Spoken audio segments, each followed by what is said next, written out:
Uh, this is my sixth book, and I've been writing books on marriage now for a long time. And most of my regular readers were quite astonished that I'm now sleeping with the enemy and writing a book on divorce. But I did believe that divorce is something that needs to be seriously addressed, consciously, and we need to look at the elements that go into the process of taking a decision. So the book is titled To D or Not to D, and it focuses on trying to work towards an amicable divorce, if indeed there is such a thing as an amicable divorce.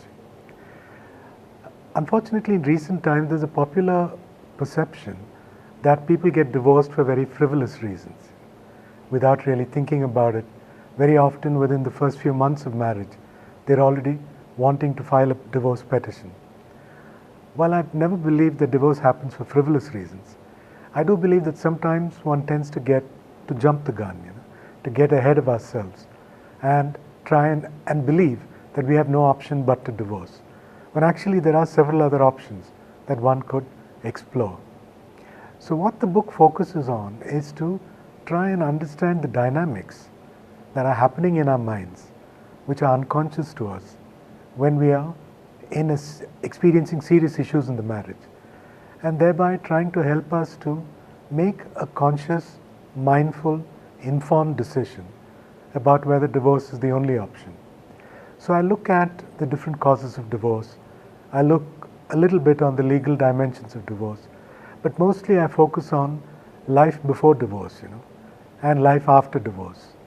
How it's very easy to determine that you can't live with the partner, but there are things that we don't even think about when we think about this decision. That is, how it will be to live without the partner. The move from, couplehood to singlehood. It's never an easy transition. When you're trapped in a difficult marriage, it always seems that, if you're single, all your problems will be solved. Very often that's not the case. So basically, I try and help people take the decision after thinking it through and not just running into it. I'm not holding their hands through the whole process. I'm not saying this is why you should get a divorce or this is why you shouldn't get a divorce.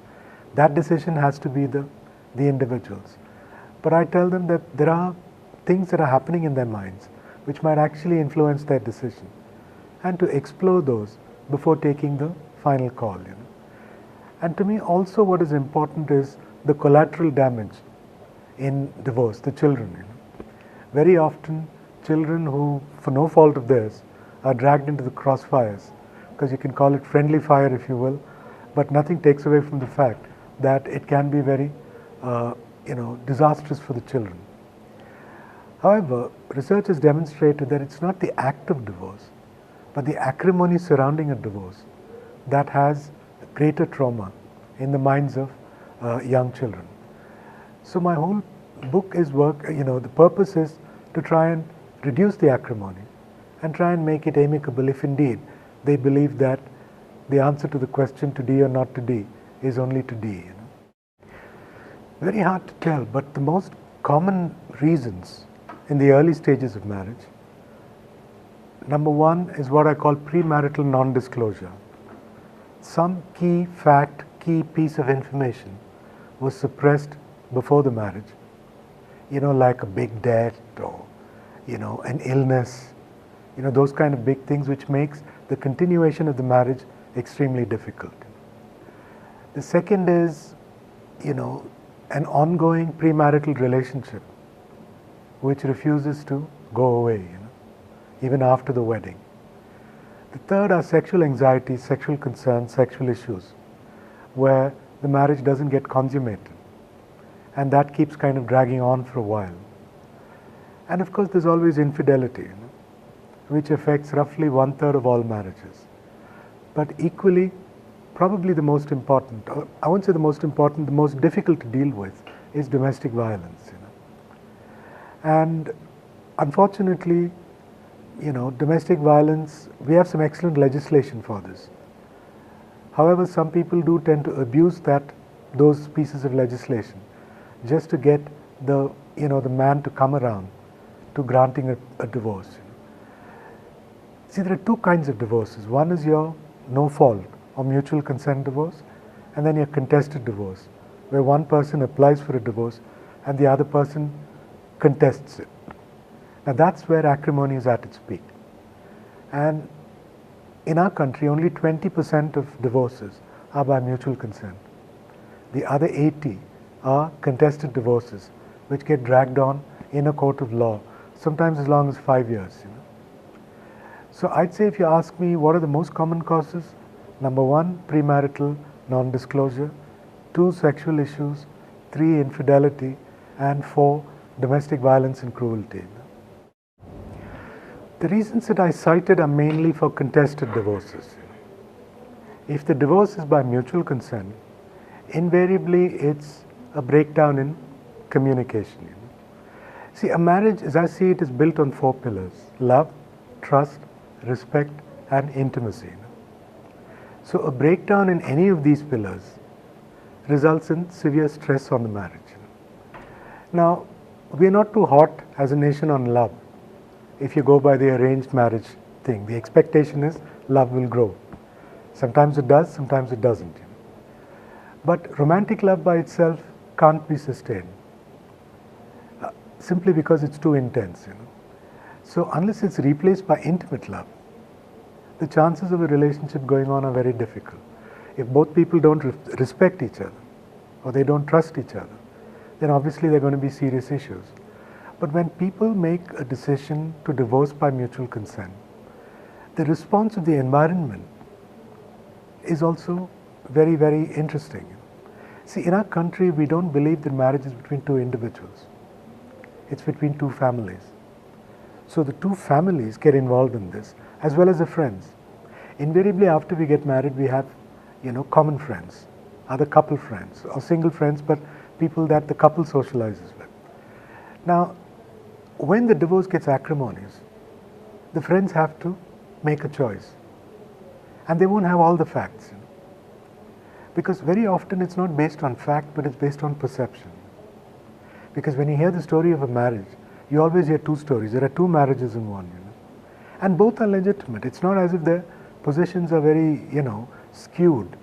But the bottom line is they're experiencing a lot of distress. But in our minds, since we view marriage as a sacrament, we believe that once broken, it becomes adversarial.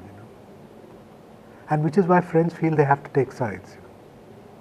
Now, if the couple deals with this amicably, the friends don't necessarily have to take sides.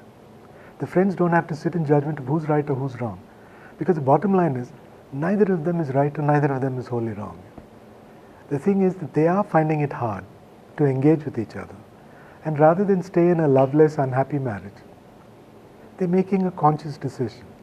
But if they do so amicably, then everybody around can also accept the decision. Today, because they are angry, people around them are also hurting. And they feel they have to take a side. So that's what this book is about. I do address this specific issue of friends and how they have to deal, or how they have trouble dealing with a post-divorce scenario. Who am I to decide that? Who am I to say infidelity is wrong or morally, moral turpitude or whatever? All I can say is infidelity and monogamy are incompatible. So the line of what is the right decision to make is very difficult to tell. However, there are a few basic parameters. For instance, violence plays no role in a marriage. Nor does cruelty. Whether it's physical violence or emotional violence or sexual violence, we obviously can't continue to function if one partner feels the need to resolve an issue through fisticuffs. So certainly when it comes to domestic violence, I'd say that that's a no-brainer. And it's my view on that is even once is too much. And people need to deal with it with zero tolerance. But in any other area, I guess the individual has to choose, because it really goes to his or her own core value base. If the person feels that he or she cannot function in that frame, then I'd much rather they choose to be away from each other than to stay in a toxic marriage. If they find they can't reduce or eliminate the toxicity in the relationship, then there's no purpose in the marriage. It's only bringing both of them down. Now, many people feel that if you just hang in there, it'll get okay. It doesn't get okay by itself. You have to make an effort to work at it. But in our country, millions of couples choose to be in what are called marriages of convenience. Simply put, divorce is too expensive a proposition for them, or they don't seem to be too many other alternatives, so they decide to stay in a marriage, but only a marriage in name. Again, that's their choice. I can't say it's right or wrong. All I can say is a marriage of convenience does not really serve the purpose that marriage was intended to serve, which is working towards close companionship. No, I don't. And I don't look upon it as cost benefit. I look upon it as, before you take a decision to D or not to D, you need to know all of this. These are what are going to weigh on the final decision and the final outcome of whatever decision you take. So be informed and then take your call. Don't jump into a decision because you're feeling desperate at a particular point in your life. However, as I said, my basic premise is, if you're not in a happy marriage, and if you don't find any way to make to reduce your toxicity, either through couple therapy or through any other means, then chances are you have to take this decision one way or the other. And the sooner you take it, the better for you. I've been doing this for the last 30 years now. When I first started, it was always the wife who would come to see me, and the husband had to be dragged into the process. But not so anymore.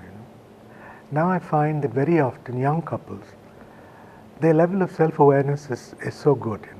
Their level of knowledge and awareness about the marriage is much higher. Therefore, both of them come.